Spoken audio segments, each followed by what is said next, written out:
The guy was like close to tears. So it was about crying. So me, I don't know how. I cannot act out what he was saying, but I mean, you get the point. What's up, people? It's your boy PS. Welcome to my YouTube channel.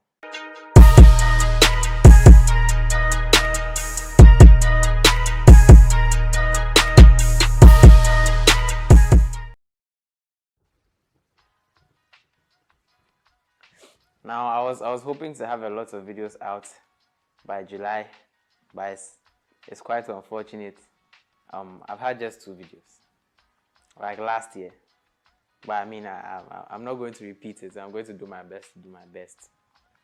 Before I begin, I want to give a big shout out to the Zenko Plus Studios. More information will be somewhere in the video. But anyways, we are back to our topic on depression. I want to finish this quickly. But from my studies and from my findings, I realized that there's a lot more to it. So I'll just do what I can do and then leave the rest to the doctors. Alright.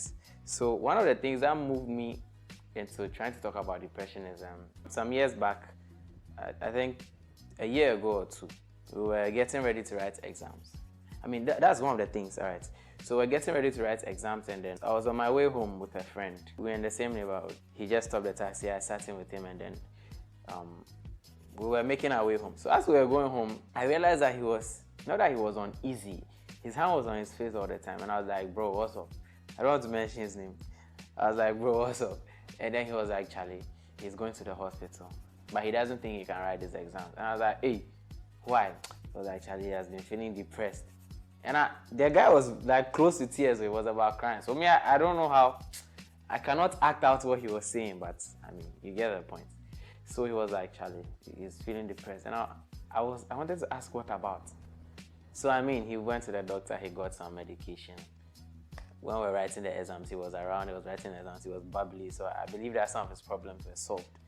That's what brings me to the reason for this video. Now I've spoken about depression and anxiety. I gave my story about my car issues. The car self, I've been checking on it this week. It's our body works. I mean, we are trying to do an extreme makeover so that it will look nice. Alright, so I mean, long story short, I mean, the car is in the works. So the topic for this video actually is sources of depression, like some sources of depression. So it may not be chronological, but I mean, you get the point. I took down some notes, so I'm going to be referring to my notes. A lot of the notes were written down. I just realized that I didn't come here with it. It's unfortunate, but I took some of the notes here, so I'm just going to go through it. So, I mean, some sources of depression. There are actually 3 sources of depression I found when I was going through Google, but all these are kind of like clinical. They are quite biological. There are many things that can cause depression. Some of it is social, some of it is spiritual. I'm going to go through that, and some of it is very, say, physical. I mean, so some of the sources of depression I found is clinical depression. Now, I don't know anybody who has, personally, I don't know anybody with this kind of depression. Okay, so it's a mental health disorder characterized by persistently depressed mood or loss of interest in activities causing significant impairment in daily life.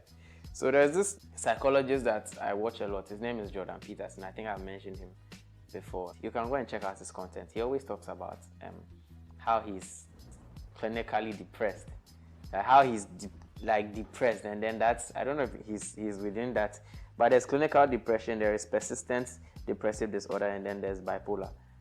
A lot of us know what bipolar is by this time, because some Ghanaian celebrities have been claiming to be bipolar. I know that we've been following the story, but I'm going to explain it anyways. So I mean, this depressive disorder, this clinical depression, is according to doctors, is a combination of chemical imbalances in one's brain. Alright, so such people are put on antidepressants, but all these forms of depression, they are diagnosed. I mean, it has to be diagnosed by a psychiatrist, and then some of them you have to go to therapy for them. Some of them you have to just get medication. So people take antidepressants, you see. Some of these chemical imbalances that cause people to be depressed. One of the chemicals is called serotonin. Now, listening to Jordan Peterson, for those who watch him a lot, you realize that he talks a lot about lobsters. I'm wondering why lobsters. Now, lobsters live in a hierarchical system, somewhat like humans. Okay, so within these hierarchies, these dominant hierarchies, they often fight. All right. So when a lobster fights and he's beaten one too many times, what happens is that his serotonin levels drop. So when the serotonin levels drop, he how do you call it? He becomes he just does something like this. Do you understand? I don't know which word to use for it, but he kind of crouches and then he enters into a deep depression. I'm saying that because serotonin is a chemical that carries messages between nerves to the brain throughout the body. It plays a very, very vital role in moods and how people function. So what happens is that when they were studying these lobsters, they gave the lobster that was beaten antidepressants, and after the lobster that had lower serotonin levels was given antidepressants, the serotonin levels went up, and then it was ready to fight again. And these are some of the things we share this similarity with lobsters. So when people are kind of like depressed about something or just depressed generally and they are given antidepressants, it works. It works for some people. It doesn't work for some people. For the vast majority of people, I like to believe that for the vast majority of people, it doesn't work all the way. So there could be various sources of depression. I think there are 9 sources actually, 2 of which are biological, with these chemical imbalances and this bipolar thing and all these things. But then there are also other sources of depression, which have to do with how we live. It's much more social than it is genetic. Okay, enough of the lobsters. So the clinical depression is a mental health disorder characterized by persistent depressed moods or loss of interest in activity, causing significant impairment in daily life. So you can hardly do anything that you do on a regular. So sometimes you realize that somebody can be in bed for a long time, the person doesn't want to get up. You may even mistaken it for phlegmatism, but you know that is different when you know that the person is all cheerful and bubbly. But there are people like that, not even phlegmatism, melancholism. So they can just switch from. I have a friend like that. A guy can just switch real quick, but I don't know if depression constitutes. If it's part of what happens to him, I don't know. But I mean, in this day and age, anything could get you depressed. So another one is persistent depressive disorder. This is like a mild but long-term form of depression.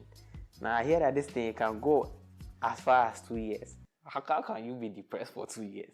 Like personally, I'm wondering.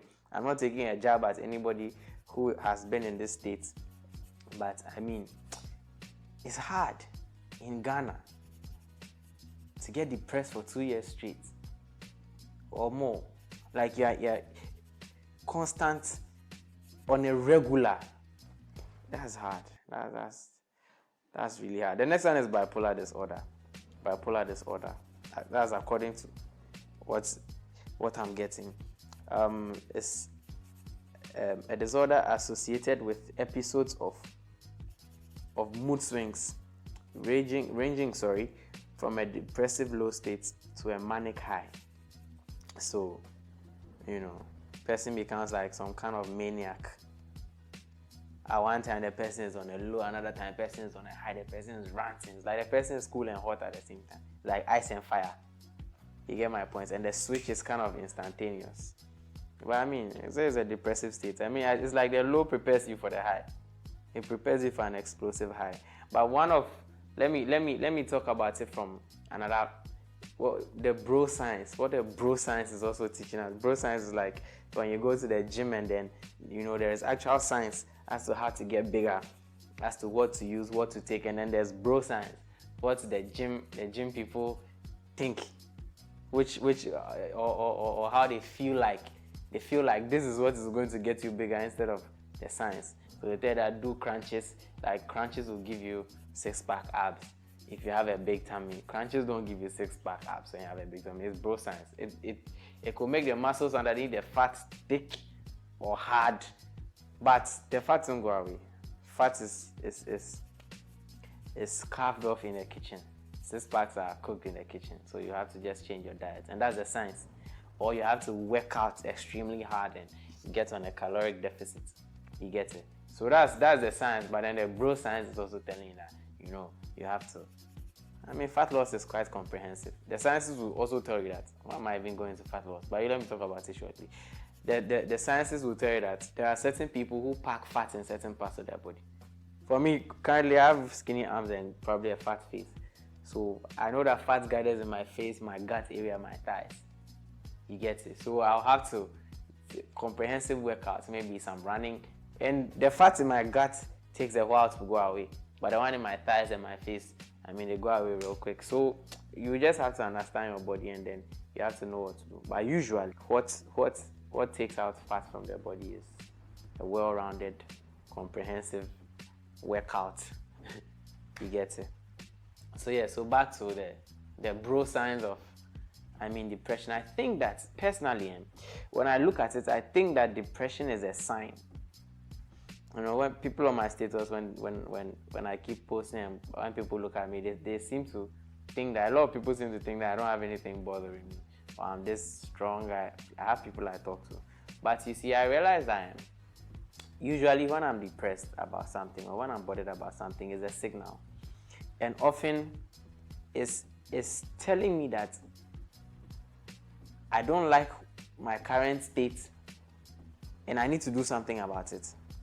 Do you understand? So